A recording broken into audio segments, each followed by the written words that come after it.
Thank you. This next one is, it's kind of both, it's called Munae, and it's kind of both a love song and a lullaby.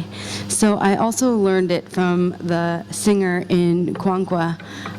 She is a mother of 4 with kids ranging from age 3 to 24. And so for a lot of our time together, she's either been pregnant on tour or with a new kid on tour.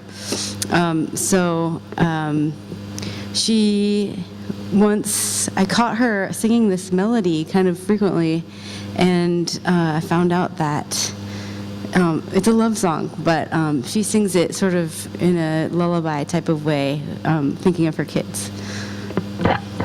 And I like it, I find it just a poignant, simple melody that I think you guys will like.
Thank you. Okay, so this next one is one of the first pieces I ever learned in Ethiopian music genre.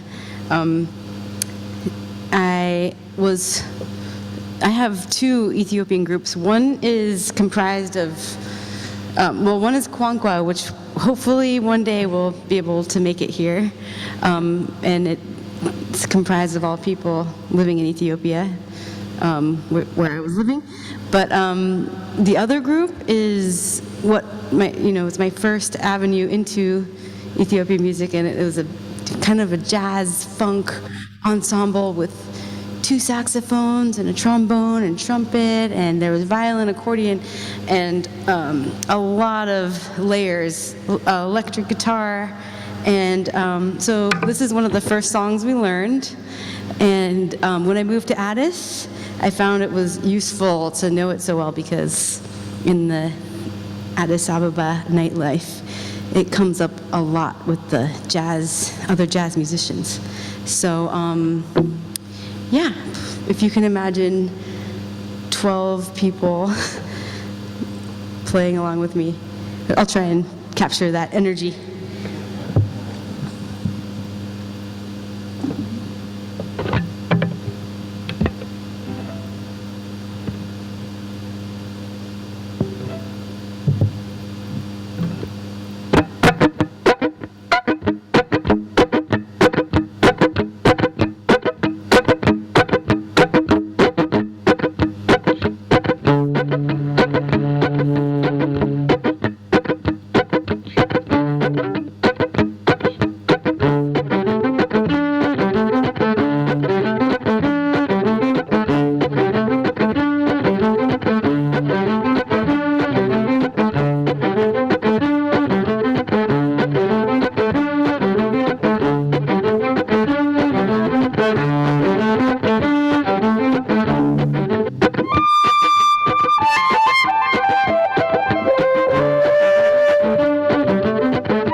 All right, so in lieu of bandmates, I have some new friends down here on the floor.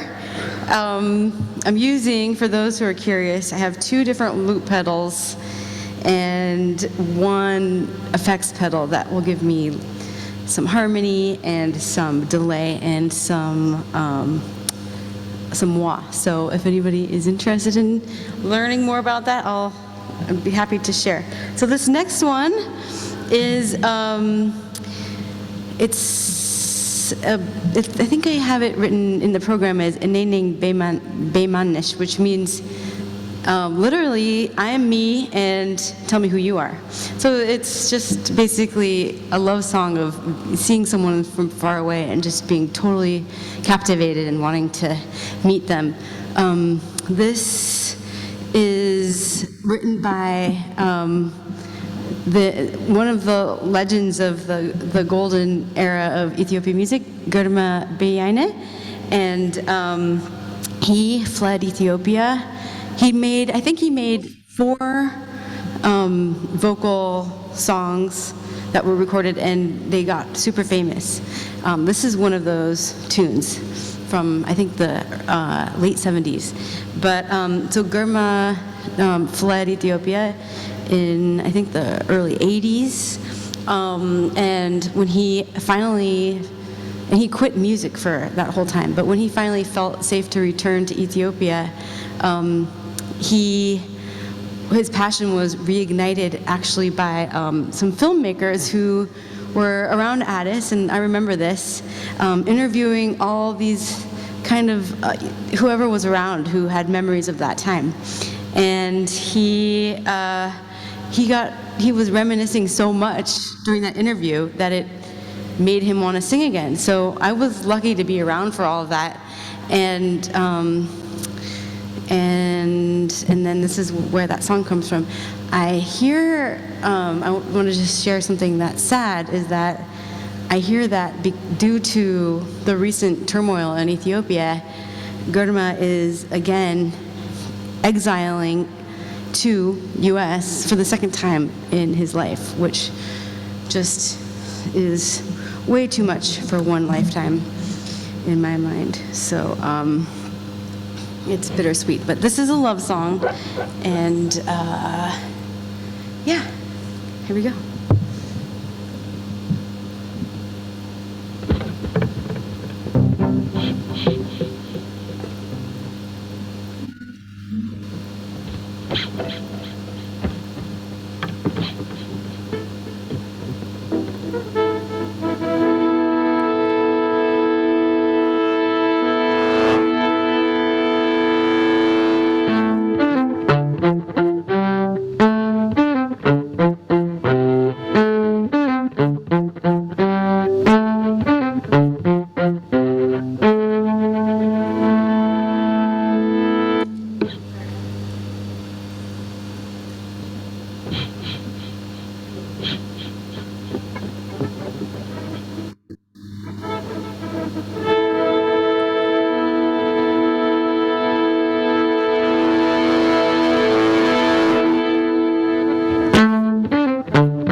Oh, yeah.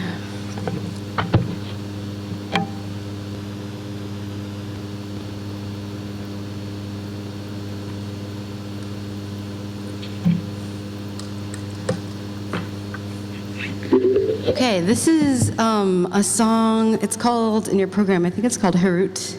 And it's a song I heard first on the crackly radio in my car.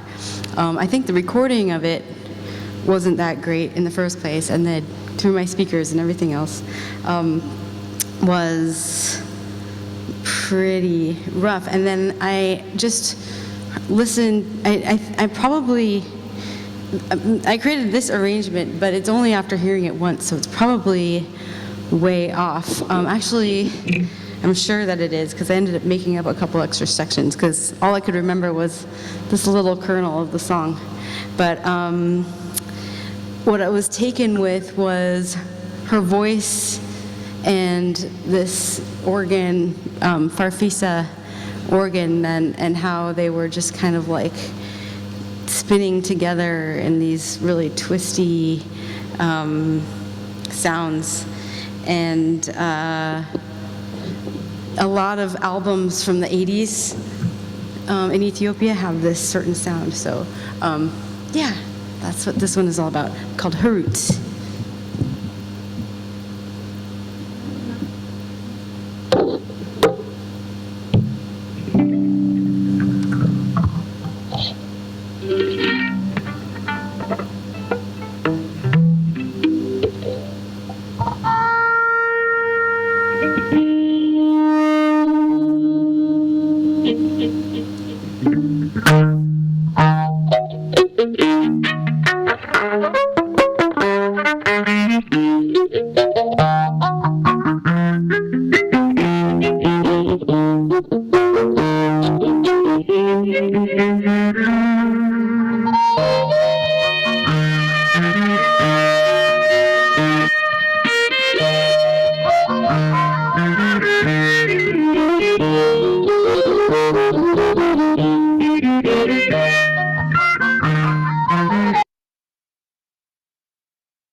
Thanks. Okay, moving along to more female musicians. I really want to share the story of this next piece. I think in your program it might be called Alamiye. So it is a piece by Aznakit Warku. She was a treasured voice and performer of the Ethiopian banjo-type instrument called the karar. And she was known for her frank lyrics regarding matters of the heart, and she wrote all her own lyrics and just was super poetic, and she was very beloved. I am always looking for, instrumental female role models, and she was pretty much one of the only that I had heard of that played that instrument that had been well known and on the radio and pretty famous. So asking about her, I heard that she was sick and no one really knew much of what she'd been up to, or heard that she was sort of like not doing great. And I got a chance I ran into her niece, who happens to be a filmmaker, and she was like, "Get your violin, we're gonna go visit her today." I didn't know that they were related, but she had been my friend, and she was like, "Bring your violin, we're gonna go." And the piece I'm gonna play for you today is the piece that I played for her, and she was in bed, looked like she'd been there for a long time, and she was smoking cigarettes. And her niece, my friend Rahel, said that she had not sang anything in as long as anyone could remember, years and years. But somehow, when I started to play, I played this song for her.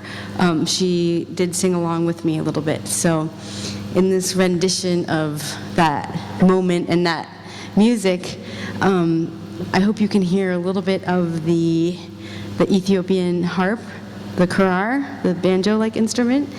And I tried to evoke her smoky, throaty, in-bed voice as she sang along with me. So it's a beautiful song, and here we go.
Okay, this is, I think in your program it's called Gurage.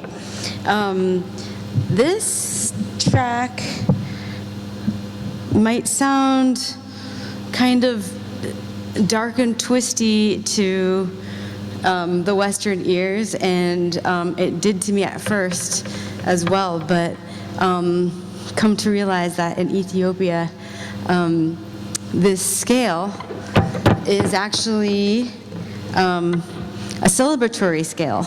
And it's so interesting that we sort of get used to the idea that major is happy and minor is sad, and I mean that's a very like an elementary way to think about it, but things kind of end up that way in Western music. But in Ethiopia, this scale, which is just sounds kind of spooky at first, is you hear it at weddings and you hear it at New Year's celebrations and all the kind of celebratory times you might need to have a big rocking dance party. So this song I learned from the dancer, one of the dancers that I was able to tour with. She comes from the Gurage ethnic group, and Gurage is an amazing place. It's one of the ethnic groups that has so many versions of their own language that from town to town they can barely even communicate.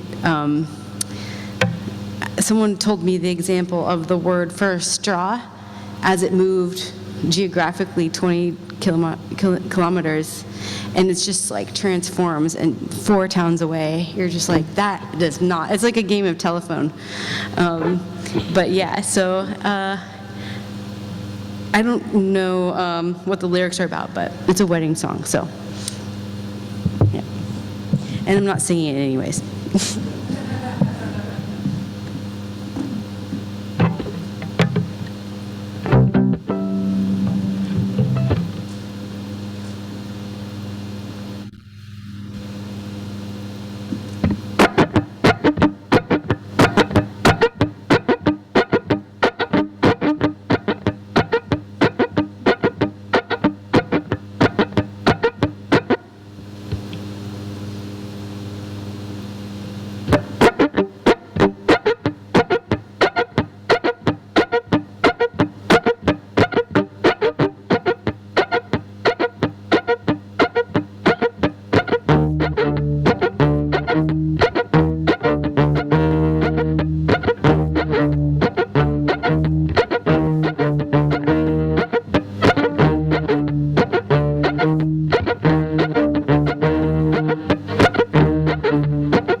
Cool.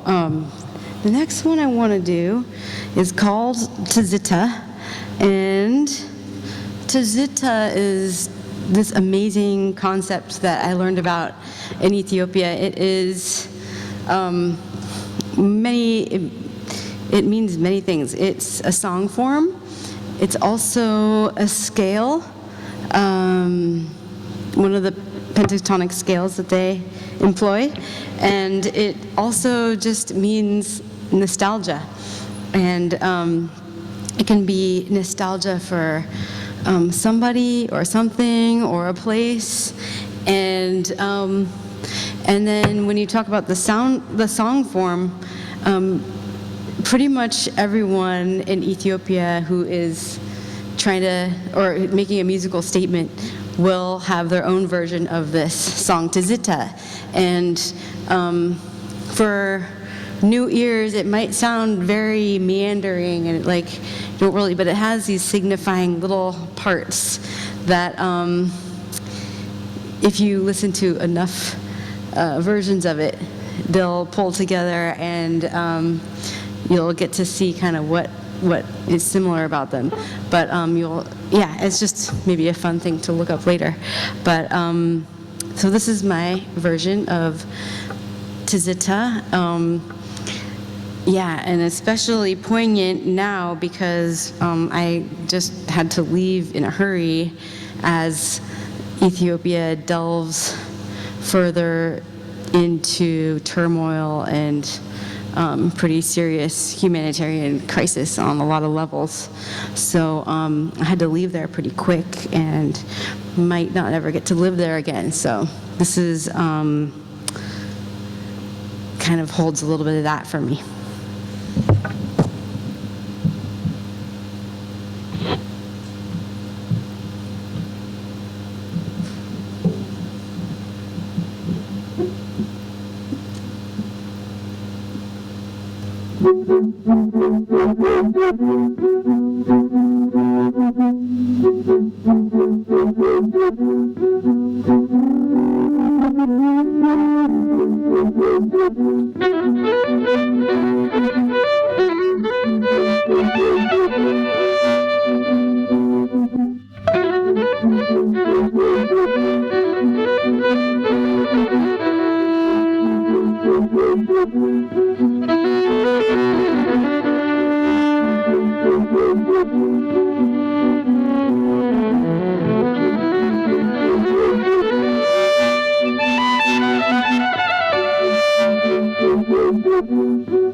Okay, this next one is something I learned from another opportunity I had to work with a singer coming out of retirement. A lot of music just went dormant between 1975 to 1995 or even 2000. And then when things came back, it came back with a vengeance, and that's, I kind of caught that wave. And then, there was a singer named Ayalu Mesfin who came back after having not played for years and years, and he chose my band, Demo Band, to be his backing band for his big comeback. And so this is a song that we played together on stage.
My whole band quit on me.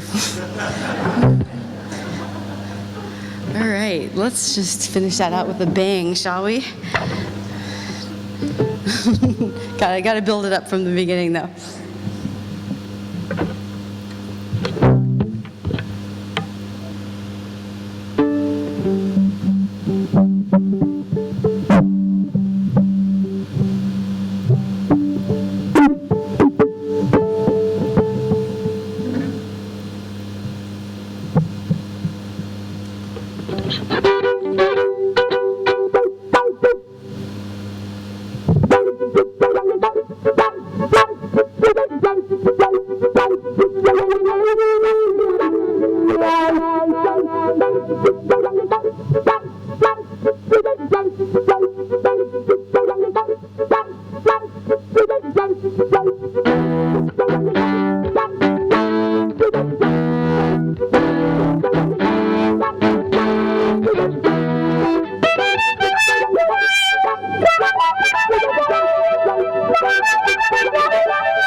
Cool. I think I'm going to do just a couple more.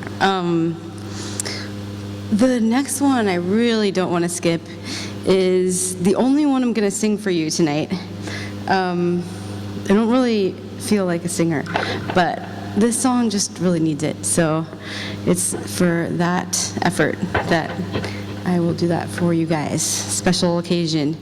It's a song about the Nile, and I partly wanted to make sure that you guys heard it just because it just highlights a important social, political, historical thing that we all know about, but we probably forget about. This huge river that is so important to so many people. It's really contentious, and a lot of between different people in Ethiopia over ownership of the Nile, and between it's just highly politicized in the world too. So it's just something, a little reminder to look into that. But this song is just a really old song about the Nile, and it just speaks about it's the Nile's overflowing, and you came to me in a dream, and it just sort of like it says, you came to me in a dream. Is everything okay? So kind of just premonition type of thing.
right, I have one last one for you guys.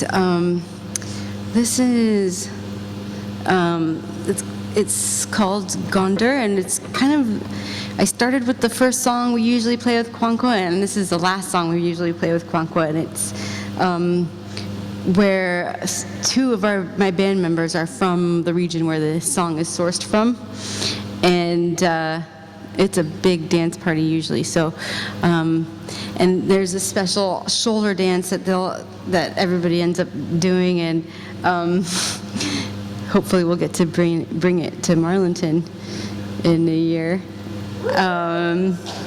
Thank you so much for listening to this music and for coming and for your interest, and thanks to Bryn and the Opera House and all the volunteers and this beautiful town and these beautiful mountains, and I've just had such a memorable time in the last few days, and I can't wait to be back, and thank you so much.